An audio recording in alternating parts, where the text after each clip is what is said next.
Et je parle là que des rares cas avec preuves ayant fait surface les concernant, eux ou les maçonniques. Car en soum soum, vous ne pouvez pas imaginer ce qui se passe, c'est atroce. Les affaires étouffées dans l'œuf, par les juges d'instruction ou par les procureurs, dès le départ sont innombrables, les concernant. Alors quand à la télévision, certains députés nous font leur sketch concernant l'affaire Benalla, moi personnellement ça me fait très rire. Des affaires à la Benalla, moi je vous en sors tous les jours si vous voulez, et bien plus grave. Que ce soit des agents de la BAC, des stupéfiants, des militaires ou n'importe quel corps administratif, il suffit d'avoir des origines israéliennes, d'avoir un parent ou une connexion au TGI ou dans une loge, et c'est le permis à toutes les bavures. Renseignez-vous. Que soient maudits les hypocrites, qu'ils soient maudits, Inch'Allah. Non, les tribunaux aiment les histoires croustillantes, ayant été médiatisées, et où ils donnent l'illusion d'être corrects et justes, et surtout d'être là pour les Français. Mais que les pervers produits du système ou les âmes naïves, que l'on ne peut blâmer, croient à leur théâtre. Il n'existe pas de justice en France. Il existe un tribunal, certes, mais sans justice, et des bourreaux, voilà ce qui existe. Et puis comment des pervers pourraient-ils être justes, excepté entre pervers?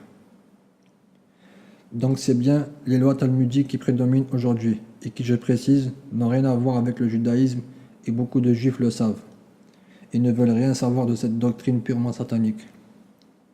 Notre magnifique pays, la France, devrait s'appeler Terre d'Israël. Mais non, ici c'est juste pour eux un terrain de chasse et de jeu, rien de plus. Chez eux, ils refusent les migrants. Ici en Europe, ils les font venir en force contre la vie même des Européens. Chez eux, ils poignardent les gays. Ici, ils les valorisent. Mais ils ne font ça que pour un but précis. Maudits soient ceux qui suivent ce mouvement. Maudits soient ces gouvernements criminels. J'invite tout juif ayant été charmé par ce faux semblant de patriotisme d'être prudent, que ce soit ceux vivant en Palestine ou ailleurs dans le monde. Ce que ce Theodor Herzl a fait avec la création du sionisme et du nazisme qu'il a lui-même créé risque dans un futur proche d'être macabre pour l'ensemble des enfants d'Israël. Pire encore que l'histoire floue de 39-45 et les soi-disant 6 millions de morts. C'est une exhortation pour les gens ayant encore la raison. Les gens de bien doivent se distinguer des gens qui ont perdu la raison. Que ce soit des Arabes, des Juifs ou des Européens, ou même d'autres contrées, les gens de bien doivent se distinguer des pervers, car les pervers les plus confirmés ne sont pas majoritaires. Mais malheureusement, beaucoup se font charmer alors même que leurs actes sont évidemment pervers et criminels. La bêtise de l'homme, ou plutôt sa mécréance, et son ingratitude envers son Seigneur qui le laisse agir ainsi. C'est en vérité la punition du Tout-Puissant. Certains ne sont tout simplement pas guidés, sauf vers un dur châtiment. Les criminels profitent perversement de certaines lois religieuses, ou cette illusion de patriotisme avec certains hymnes nationaux qui en plus appellent à la haine et à la violence. Abusant de jeunes inattentifs pour la guerre ou le djihad armé illégal, le tout uniquement pour leurs propres intérêts. Endoctrinant et charmant des jeunes par l'argent, souvent des jeunes au cœur blessé, par la pauvreté ou par la guerre, créés de toutes pièces là encore, préalablement par ces mêmes criminels de l'ombre. Et beaucoup se font avoir à les combattre avec la fausse illusion de lutter pour leur pays ou leur religion.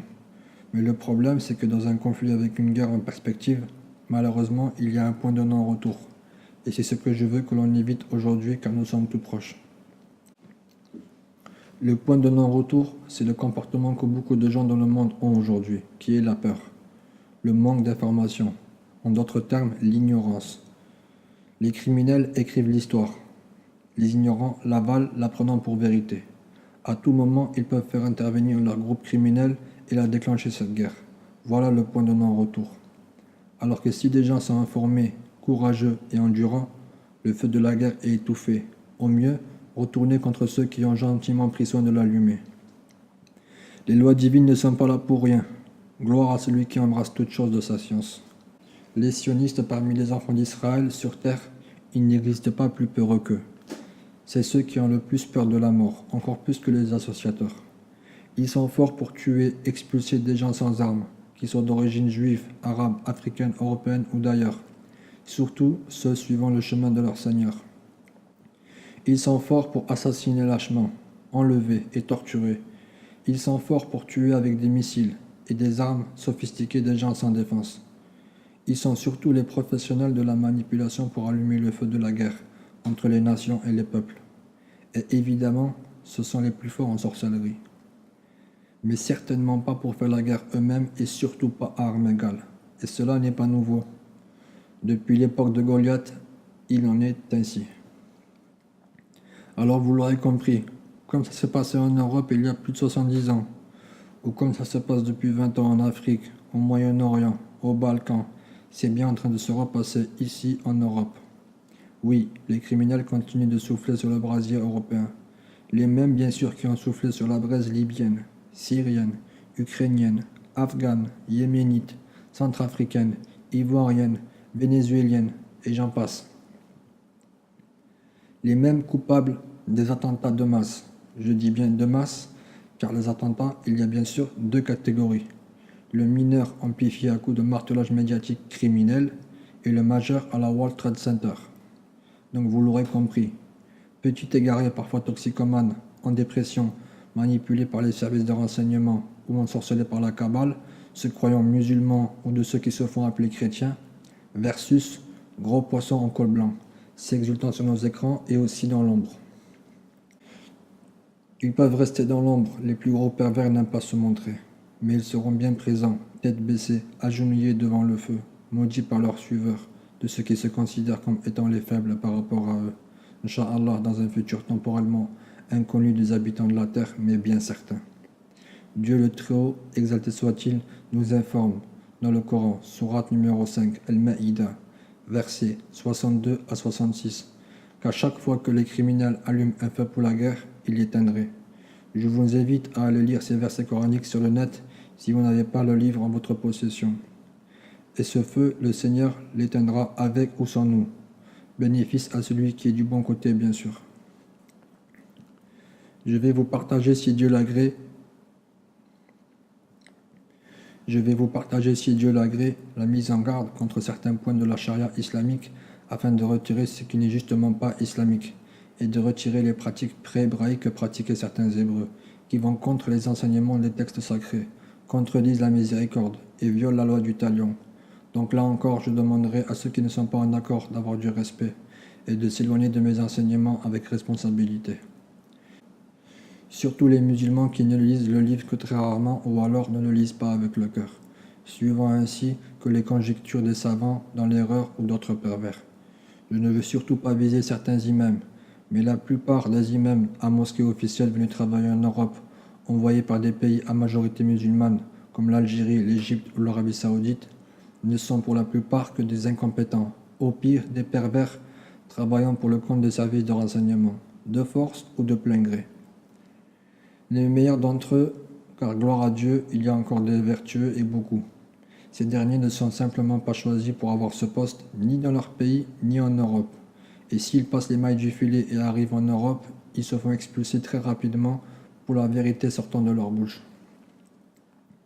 Implorons le pardon pour ceux qui sont faibles ou dans l'erreur due à la peur. Peut-être reviendront-ils à la raison. Que Dieu pardonne à ceux qui n'ont vraiment pas le choix, qui déversent la patience et l'endurance sur les véridiques, les vrais lutteurs, et qu'ils maudissent les hypocrites. Amen.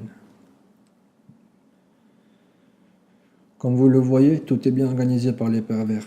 Et oui, chers frères et sœurs, il ne faut pas rêver. Comme dit plus haut, le véritable imam, les véritables savants sont très mal vus et parfois persécutés.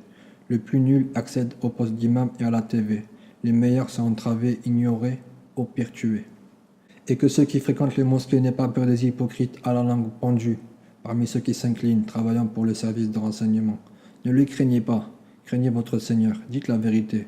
La plupart d'eux craignent l'homme plus que leur Seigneur, alors même qu'ils lisent le livre matin et soir. Astaghfirullah. Inch'Allah que Dieu les guide. Donc suivez-moi et n'ayez crainte. Je ne vous demande aucun salaire.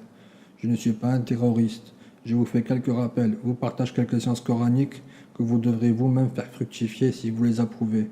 Obéissez à notre Seigneur et à son prophète. Propagez et n'ayez crainte.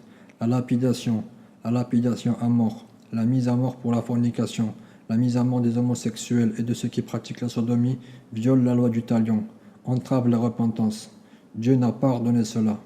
Et il a la puissance absolue et le pouvoir de punir comme personne dans l'univers. Dieu est le tout miséricordieux, le très miséricordieux. Il pardonne toutes les erreurs. Mais certains suivent et appliquent les pratiques des criminels, les mêmes criminels qui ont amené un jour une femme à notre prophète Jésus, fils de Marie, paix et bénédiction du Seigneur sur lui, pour que cette dernière soit lapidée. Évangile de Saint Jean, chapitre numéro 8, allez lire les versets en question. Ces pratiques n'ont rien à voir avec l'islam et alhamdoulilah. Nous avons la preuve avec la sage et intelligente réponse que notre prophète Jésus, fils de Marie, sallallahu alayhi wa sallam, a donnée aux pervers criminels concernant la fornicatrice mentionnée dans l'évangile de Saint Jean, chapitre numéro 8. Ces pratiques-là doivent être bannies, car ils n'ont rien à voir avec l'islam. Et méfiez-vous des hadiths qui sont en contradiction avec le livre inattaquable, le livre dont personne ne peut changer la moindre lettre. Et valorisez le fondamentalisme islamique. Il est le vrai islam. Il est le seul islam. Et oui, je le redis pour ceux qui ont des problèmes d'audition, il n'y a pas d'islam modéré, d'islam rigoriste ou d'islam extrémiste. Il y a un seul islam, pur, qui prend ses racines dans les feuilles d'Abraham, sallallahu alayhi wa sallam, les 4 livres sacrés, la Torah, les psaumes, l'évangile, et surtout dans le dernier d'eux, le Saint-Coran, qui est le seul à être protégé, et ceux qui ont la science le savent, faisant de lui un cap vital pour l'humanité. Le Coran, c'est la parole de notre Seigneur le Très-Haut, inchangé. Le Coran, c'est un phare projetant sa lumière dans les ténèbres interminables d'une mer agitée, offrant ainsi la direction à prendre pour ceux qui souhaitent être secourus. Elle est le cap du salut, du bonheur éternel. Cette lumière est chemin de vérité pour l'humanité. Que ceux qui souhaitent la prendre la suivent, que ceux qui souhaitent lui retourner le dos, aveuglés par leur passion, le fassent. Un jour ou l'autre, l'agonie des affres de la mort fera recouvrir la vue, la véritable vue. Mais à ce moment-là, le temps de l'épreuve est terminé, le sort de l'âme scellé, et le livre personnel refermé. Je ne peux pas être plus clair que ça. Un seul Dieu, un seul islam. La religion agréée par notre Seigneur le Très-Haut, tracée par notre patriarche Abraham, que la paix et les bénédictions de l'Éternel, ou en arabe, Al-Hayyul Qayyum, soient sur notre patriarche Abraham et sa famille. C'est bien le fondamentalisme islamique qui prône la paix, et il combat les injustices. Valorisez donc le fondamentalisme et sans crainte de ces traîtres. Ils auront le plus bas du feu, même s'ils ont pour poste imam, curé, pape ou procureur général. Et ne craignez pas les pervers qui déforment certains passages du Coran, mais luttez contre eux, comme eux luttent tous les jours contre vous. Ils ont la télévision et les radios. Ils n'y propagent que mensonges sans arguments solides. Nous avons la lumière qui, elle, est vérité. Elle brise l'obscurité. Nous avons le monde réel, l'extérieur, la rue. Repoussez donc le mal par le bien et dissipez le faux avec la vérité. Le tout dans la paix et avec douceur. Celui ou celle qui est violent, sans raison, ou a un langage outrageant et irrespectueux, est contre vous, contre moi, contre l'islam, et donc contre notre Seigneur et son messager. En effet, notre Seigneur, exalté soit-il, nous a prévenus de ceux qui déforment le sens de certains versets coraniques. Et il en a fait mention plusieurs fois dans le Saint-Coran, comme à la sourate Fussilat, numéro 41, versets 40, 41, 42. Mais oui, les pervers, eux, y mènent leur djihad. Pour la plupart, ils attaquent, et la plupart des musulmans, européens et surtout français, pays avec le gouvernement le plus raciste au monde devant Israël, car à la maison mère du sionisme, au moins ils ne sont pas hypocrites. Ces mêmes musulmans restent là sans se défendre de ces calomnies et de ces persécutions, apeurés par l'oppresseur. Peut-être que la vie d'ici-bas les a séduits. Ils ont oublié qui leur donne leur subsistance. Ils ont oublié que s'ils ne buvaient pas et ne mangeaient pas, ils souffriraient, que s'ils ne se lavaient pas, ils seraient souillés, que s'il faisait trop chaud ou trop froid, ils souffriraient aussi. Ils ont sûrement oublié que s'ils se posaient dans leur jardin, les moustiques les piquaient, pour leur rappeler que le vrai bonheur et le repos est ailleurs. Mais beaucoup ont oublié, trouvant le temps trop long. Ils se sont apaisantés ici et se sont attachés à leurs biens d'ici-bas, au point d'avoir peur de les perdre, que ce soit leur travail, leur retraite, leur maison ou même leur château. Ceux qui agissent de la sorte sont, sans aucun doute, dans une erreur évidente. Parler et se défendre avec la bouche en paix n'est pas un crime, mais bien un devoir ordonné par le Tout-Puissant. Que Dieu nous guide. Il est préférable d'implorer le pardon pour eux. Peut-être les moins pervers reviendront à la raison. Inch'Allah, Amin.